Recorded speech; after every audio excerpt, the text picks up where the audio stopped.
माझे नाव दिव्या गोपाल मेहकरकर. मी एम.ई.एस. हायस्कूलची विद्यार्थिनी मेहकरमधून आली आहे. मी आज तुमच्यासमोर हवामान बदल परिणाम आणि उपाय या विषयावर एक भाषण सांगणार आहे. ते तुम्ही शांतपणे ऐकावे अशी माझी नम्र विनंती. हवामान बदलाचा परिणाम वातावरणात होणारे बदल पर्यावरणावर विविध प्रकारे होतात.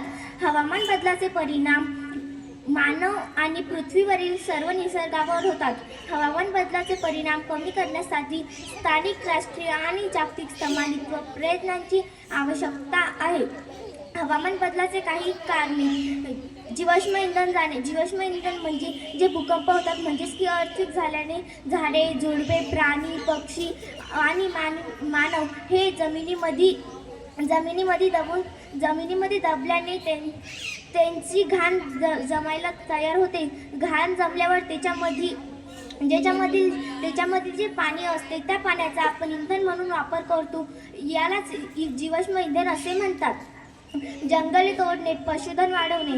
हवामान बदलाचे काही परिणाम: वाढतं तापमान, समुद्रपातळीत वाढ, पूर, दुष्काळ, परिसंस्थांमधील बदल. टोकाच्या हवामानामुळे अन्न निर्मिती व पाणी पुरवठा यांना होत असलेला धोका.